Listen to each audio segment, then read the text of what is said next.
បំផុតខ្ញុំបានមកដល់ត្រីថោកនៅលើភ្នំគិរីរម្យហើយបងប្អូនមើលខាងក្រៅខ្ញុំមើលតែសុភាពស្អាតខ្លាំងមែនតើនេះគឺជាត្រីថោកនៅលើភ្នំគិរីរម្យដែលជាកន្លែងមើល view point ស្អាតជាងគេតែម្ដងហើយទ្រាំបានមកដល់កន្លែងនេះបងប្អូនយើងត្រូវធ្វើដំណើរតាមម៉ូតូមកគឺផ្លូវរៀងពិបាកប្រព័ន្ធដែរដោយសារតែមានថ្មមានអីដេកខ្សាច់អីច្រើនដែរអញ្ចឹងណាអញ្ចឹងទៅបើសិនជាបងប្អូនចង់មកយើងដល់តែមានម៉ូតូរៀងខ្ពស់បានយើងមកបានបើសិនម៉ូតូទៀបអីក៏រៀងពិបាកដែរហើយនៅនេះតែសុភាពនៅនេះបងប្អូនគឺយើងអាចមើលថ្ងៃលិចអីក៏ស្អាតដែរព្រោះថានៅលើនេះគឺជាកន្លែង view point មើលទៅសុភាពពីលើភ្នំគិរីរម្យទៅបានច្បាស់តែម្ដងបងប្អូនបានឃើញក្នុងវីដេអូនេះស្រាប់អញ្ចឹងណាបងប្អូនឃើញទេគឺមើលពីលើនេះទៅស្អាតខ្លាំងណាស់ឃើញភ្នំព័ទ្ធជុំវិញនឹងតែម្ដងស្អាតខ្លាំងមែនតើជាពិសេសបើសិនជាបរិយាកាសទេសភាពប៉ះចំថ្ងៃធម្មជាតិចាប់ដើមមានពពកមានអីមានអាប់មានអីទៀតណានេះគឺ the best ខ្លាំងមែនតើបងប្អូនអាចមកបោះតង់អី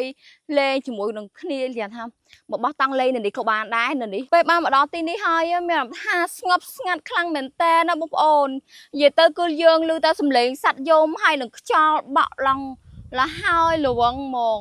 ហើយមើលឃើញតែព្រៃព្រឹក្សាជុំវិញនឹងព្រៃដុះក្រាស់ច្រើនមែនតើណាខ្ញុំនិយាយមែនមើលពីលើនេះទៅស្អាតខ្លាំងណាស់ឃើញតាំងពីជួរភ្នំនិយាយចាំទៅមិញខ្ញុំគិតថាប្រហែលជារត់ឃើញណានិយាយទៅ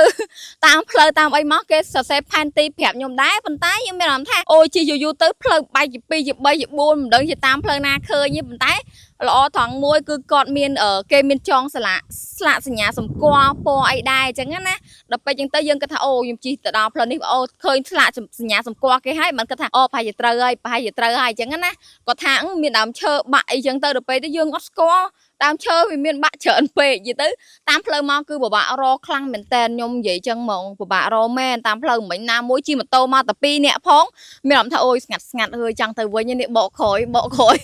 ប៉ុន្តែនៅឃើញណាចិត្តចង់មកខ្លាំងព្រោះឃើញក្នុងវីដេអូគេស្អាតមែនហើយដល់ពេលបានមកឃើញភ្នែកផ្ទាល់ភ្នែកចឹងមានអីអូយប្លែកមែនតើហ្មងគិរីរម្យនៅលើភ្នំកន្លែង view point នេះណាស្អាតខ្លាំងមែនតើណាបងប្អូនបើបានមកលេងឬមួយបានជិះម៉ូតូមកអីគ្នាច្រើនអីហើយគួរតែមកលេងនៅនេះបានម្ដងដែរមកមើលទេសភាព view ពីខាងលើ tree top គេនេះទៅអូយស្អាតខ្លាំងខ្ញុំនិយាយមែននិយាយទៅផ្លូវជិះចូលមិញបងប្អូនគឺរៀងពិបាកខ្លាំងមែនតើណាសម្រាប់ម៉ូតូដល់ប្រភេទម៉ូតូរៀងខ្ពស់ទៀតបើសិនជាម៉ូតូទៀបអីក៏រៀងពិបាកដែរហើយគេមានឆ្លាក់សញ្ញាសម្គាល់ពណ៌អញ្ចឹងណាពណ៌ក្រហមពណ៌ខៀវអញ្ចឹងទៅតាមផ្លូវមកដែរមិញណាហើយមួយវិញទៀតនិយាយទៅខ្ញុំដាក់តាមផ្លូវនោះមានជួបពីគេខ្លះអញ្ចឹងដើម្បីយើងចំណាំបានដោយសារមិញគាត់រៀបរាប់ខាងក្នុងផែនទីក៏អត់ដូចយើងនៅខាងក្រៅឃើញដែរព្រោះផ្លូវពេលខ្លះគាត់ស្វែងទៅឆ្វេងទៅស្ដាំទៅលើភ្នំអីចឹងរៀងពិបាកមើលណាឥឡូវតោះយើងទៅមើល view point ទាំងអស់គ្នាផ្ទះដើមឈើដែលគេហៅ tree top ឬមួយបងប្អូនចុចតាម Google Map ខ្ញុំដាក់នៅខាង link នៅក្នុង comment ក៏បានដែរតែគ្រាន់តែ Google Map ហ្នឹងវាមានផ្លូវចូលណាអញ្ចឹងយើងជិះខាត់ខ្វែងអញ្ចឹងមកតាមតាពណ៌គេសម្គាល់នឹងបាននិយាយទៅតាមផ្លូវមកគឺរៀងស្ងាត់ណាបងប្អូនមកដល់នេះខ្ញុំគិតថាកន្លែងទីតាំងនេះប្រហែលជាខានមានអ្នកមកលេងយូរដែរហើយបានតាមផ្លូវអីគឺមានផ្លូវគឺមានសិតតែព្រៃដោះសុបទ្រុបពេញអស់អញ្ចឹងណាប្រហែលជាអត់សូវមានមនុស្សមកលេងច្រើនទេឬមួយវិញទៀតប្រហែលជាខានមានអ្នកមកលេងយូរវិញអញ្ចឹងភាគច្រើនខ្ញុំគិតថាបើសិនជាគ្នាយើងមកគួរតែមកគ្នាច្រើនតិចឬមួយក៏មួយវិញទៀតបើសិនជាស្រីអីអត់បាច់មកទេបើសិនជាយើងមានតាស្រីអញ្ចឹងណាខ្ញុំគិតថាអត់សូវល្អហ្មងដែរព្រោះមើលទៅវាស្ងាត់ខាងក្នុងព្រៃរៀងចូលមកជ្រៅដែរត្រឹមឡានធម្មតាអីក៏អាចជិះចូលមករួចដែរម៉ូតូដល់ម៉ូតូខ្ពស់ទៀតបានចូលមករួចតាមព្រៃអញ្ចឹងណាបងប្អូនមើលស្ងាត់ឆឹងហ្មងខាងក្នុងតែយ៉ាងនឹង view យើងស្អាតមិនតានេះដើរចុះតាមផ្លូវគឺខ្ញុំឃើញផ្សិតធំមែនតែននេះអូផ្សិតនេះធំណាប៉ុន្តែនិយាយទៅខ្ញុំអត់ដែរបានស្គាល់ហើយឃើញផ្សិតនេះពីមុនមកទេអត់ដឹងថាជាប្រភេទផ្សិតអីគេហើយអាចប៉ះពាល់អាចពុលអីអត់បើសិនជាយើងប៉ះហើយញ៉ាំនឹង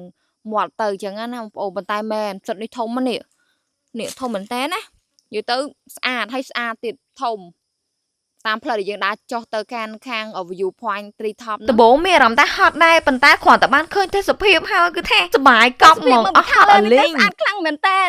អូយបងប្អូនអើយមកឃើញទេសភាព view ឡើងពេញភ្នែកហ្មងណានិយាយទៅខ្យល់ឡោះហើយលវងតែម្ដងអត់ដែរបានម្ដងខាងលើនេះទេប្លែកភ្នែកខ្លាំងមែនតើខ្យល់ឡោះហើយលវងហ្មងស្រស់ស្រាយនិយាយមែនណាបើបានមកលេងគិរីរម្យហើយខ្ញុំណែនាំមែនតើណាបងប្អូនគួរតែមកលេងនៅខាងស្ពានយោនេះតែម្ដងទេសភាព view ពីខាងនេះទៅអាចខ្លាំងមែនតើចាអរគុណសម្រាប់ការទស្សនាវីដេអូតាំងពីដើមដល់ចប់ដែរជួបគ្នានៅវីដេអូក្រោយទៀតណាបាយបាយ